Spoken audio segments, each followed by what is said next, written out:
Rebecca here. I thought it would be fun to do a little halfway through the year check-in. I did do the mid-year freakout tag, so I answered those questions, although I was very coy about best books of the year so far so that I could do this video. I thought that I would look today at some of my stats from Storygraph, see how we're doing for the year, see what we've done, what patterns have emerged, what are we noticing?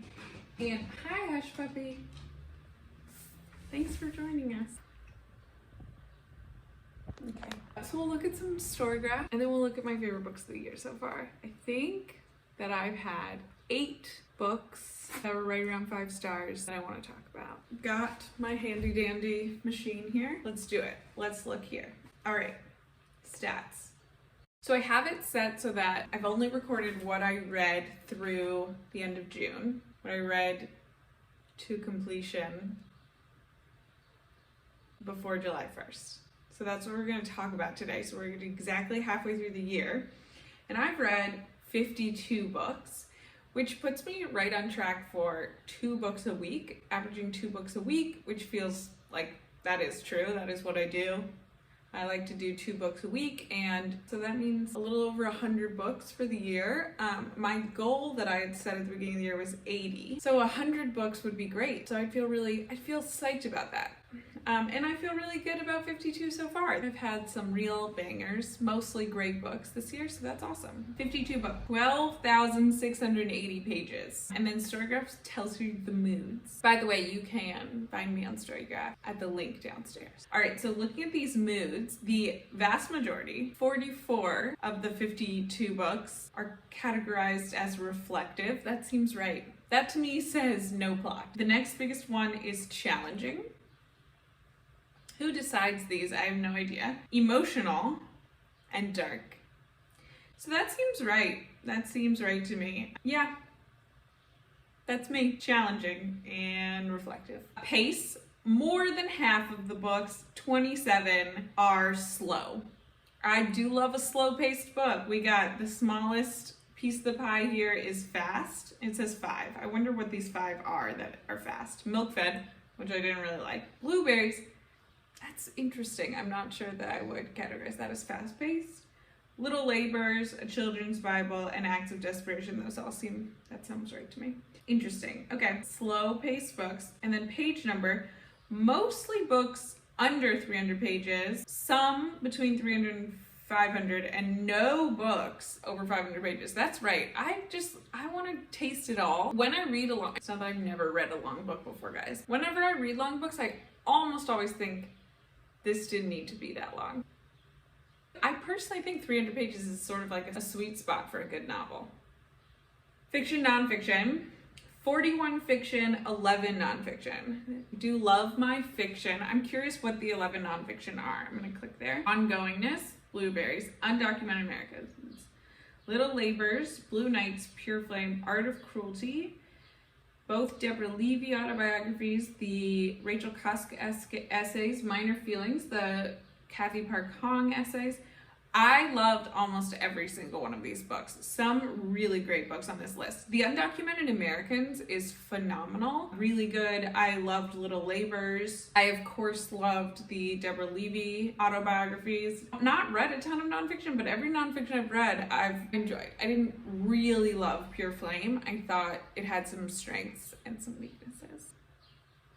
Just like me. Okay, genre. The largest area here is literary. We've got 26 literary, 18 contemporary. Again, what does this mean? No one knows. Who decides these things? The difference between literary and contemporary fiction. Memoir, essays, LGBTQIA+, classics. Let's see what the 3 it is categorizing as classics that I read this year. The Hour of the Star by Clarice Lispector, and Near to the Wild Heart by Clarice Lispector, and Cassandra at the Wedding. Interesting. Hour of the Star, set 1977. Cassandra at the Wedding, 62, and Near to the Wild Heart, 1943. I'm curious what makes a book a classic. Is it just age? Is it staying power? Is it somehow by being in the canon? I don't know. And it says that I read 3 thrillers this year. I'm gonna try to guess what those were. So maybe Animal by Lisa Taddeo. I wonder, oh no, I read that. was gonna guess Jane by Maggie Nelson, but that I read in July. Thrillers. Maybe Acts of Desperation by Megan Nolan. I don't know. Let's see. Idaho. I don't think that's true, but okay. Leave the World Behind by Rumaan Alam. Interesting. I guess, sort of. Okay. There you go. It also says I read one romance. The Portrait of a Mirror. Yeah, that's true. That is true. Let's look at number of books. So this is interesting. I started my booktube channel the end of February, beginning of March, and there's a big increase in the amount I was reading when that happened. So that makes sense. Pretty steady April, May, June. I think July is going to be a slow month, but we'll see. And then average star rating. I give high star ratings. It says average rating is 3.6. I know that sounds really high, but here's the thing. I don't give 1 stars. Because if you have a 1 star, that to me equates DNF. So I give 1 stars to books that I don't finish. If I think you're gonna earn a 1 star review, I won't finish you. And also I'm really good at choosing books that I think I'm gonna like. It is rare that I choose books that I don't end up loving. The most common rating is 4 stars. There's 16 4-star books and 13 3-star books. There are 4 2-star books, so 4 books I really didn't like. Should we see what they are? I'm scared. Milk Fed, Real Life, With Teeth, and Hot Stew. All 3 of these books to me are sort of similar. They're like contemporary fiction-y, plotty, fast-paced. And then my 5 stars. I got 8 5-star books. So now it's time for me to talk about those. Talk about my 8 favorite books of the year. Instead of just listing the 8 books, I thought I would do some superlatives, some categories, spice it up. This is fun only for me, but just go with it. All right, cool. First we have most re-readable book of 2021 so far. And for me, that is Mayor of Leipzig by Rachel Kushner. You've heard me talk about this book before because I really loved it. Mayor of Leipzig is a tiny little novella written in first person from a character who is not Rachel. It is fiction, does refer at some points to Rachel. This book is incredibly rereadable, A, because it is short, and B, because it is a mind blower. What just happened? I need to go back to the beginning and start all over again. It's about art dealers in the art world trying to figure out the value of art, using storytelling as a mirror, as a metaphor. Who makes art? Who makes stories? Who knows whose story? Who makes whose art? Most rereadable book of 2021 so far, Mayor of Leipzig. Next up we have most likely to make you rethink getting an MFA, and that is The Friend by Sigrid Nunez. The narrator of this book is a creative writing professor working with MFA students, and she's making fun of them. She's making fun of their tropes, their stereotypical learning how to write a story. This book is about writing and the mistakes we make when writing and who gets to write whose story and how writing can be used as a tool to process grief. I love this book so much. This book is also about a dog. I don't think you have to be a dog lover to really get behind this book, although I wouldn't know. And the passages about her relationship with this dog are really sweet, but the relationship with the dog is really a conduit with the relationship with her deceased friend, so I don't think you need to love dogs. Must love dogs does not apply. I love the dry humor in this book. I love the creative format. We are thinking about what is fact, what is fiction, who are the characters, what is metaphor. Delicious. The next category is most likely to make you rethink getting a PhD. And we had a tie here. The tie was The Life of the Mind by Christine Smallwood and Want by Lynn Steger Strong. These are 2 books about smart women at the center of these stories who worked really hard to get PhDs in fields that they cared a lot about, and things have not worked out for them. Things have not panned out well. These books are visceral about the struggle of unmet potential. Quarter life crisis books, young women who are just finishing getting their PhDs, realizing they may have made terrible mistakes. The system within which we live is really not set up for people who live the life of the mind, who want to live and prosper and be in academia. The system is broken and it's not set up for success, especially for smart, thinky women who also want to have children and families. Both of those books, Life of the Mind and Want, were phenomenal.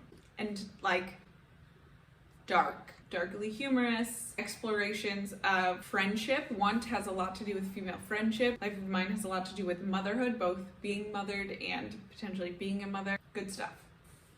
The next award is Most Submersing, and that is Swimming Home. I'm pretty proud of that punny play on word category. It is submersing or submersive because it's called swimming home, like submerged pool, but also because it's this very insular little book that takes place entirely within this compound with just a small handful of characters. You get totally pulled into the world of these characters. It is incredibly captivating in that way. This book will kidnap you and force you to reckon with its terms before it is done with you. It has a central question around the role of writing and the act of making art or telling facts, and exploring what words are for this fact or art question. And you cannot avoid it. You cannot avoid the feelings that are happening with these characters. You cannot avoid grappling with that question in this book because there's no breathing room. It is a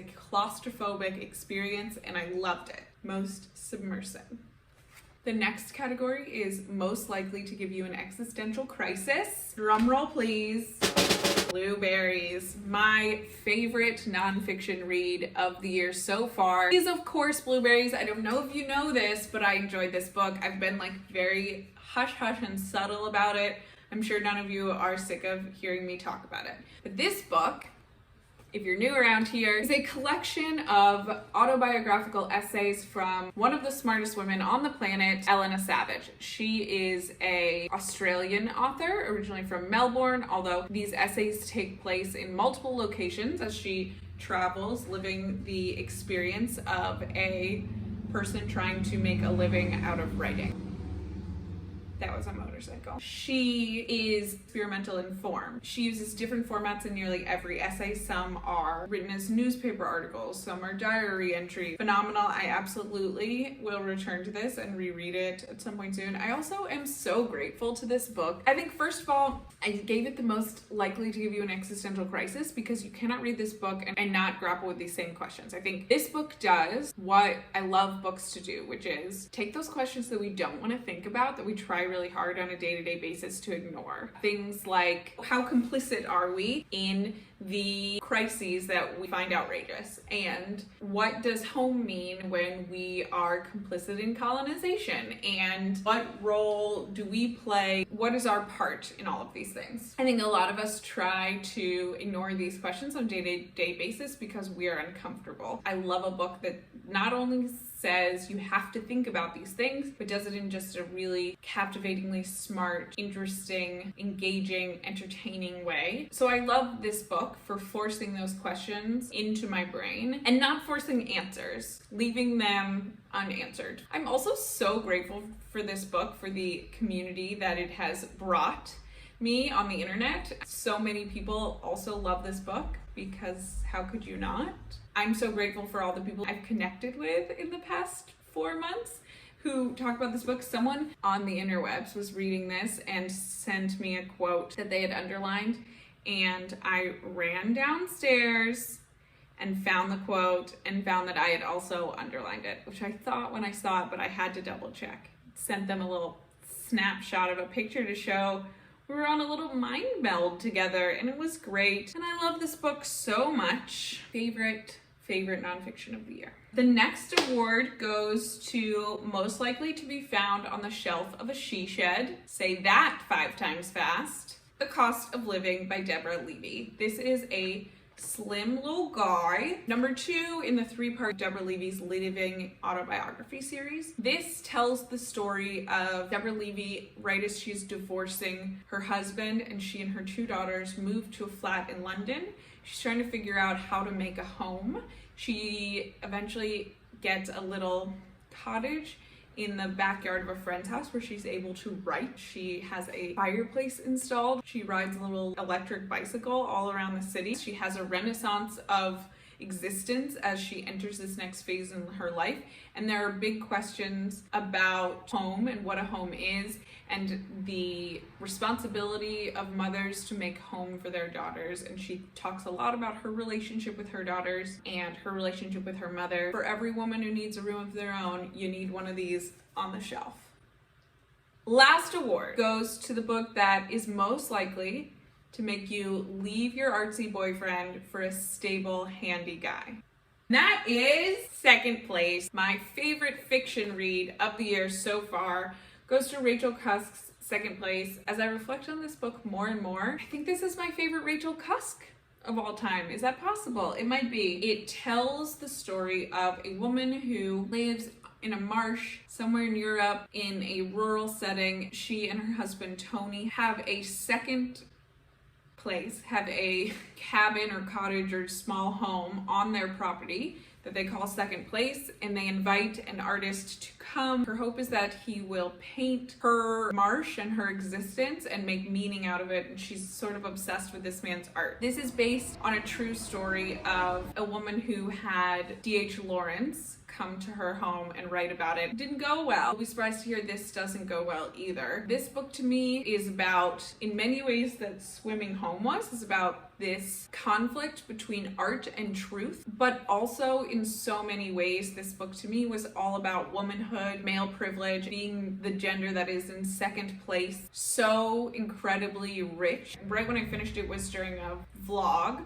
I'll link them below here. There's so much richness in this book. Again, I think this book would really benefit from a reread. Has so much in it. You could read it for different contexts, different themes over and over again and get more and more out of it. Those were my 8 favorite books of the year.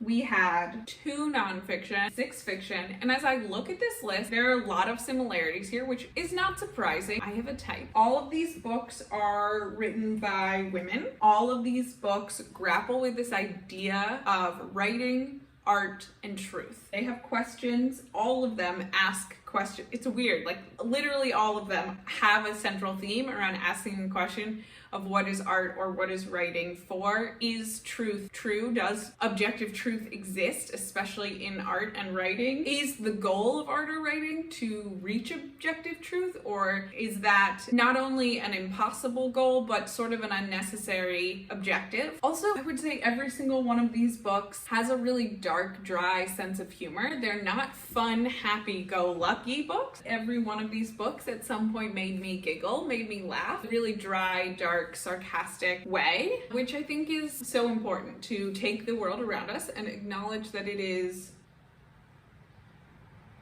not like overtly funny, but to laugh to survive.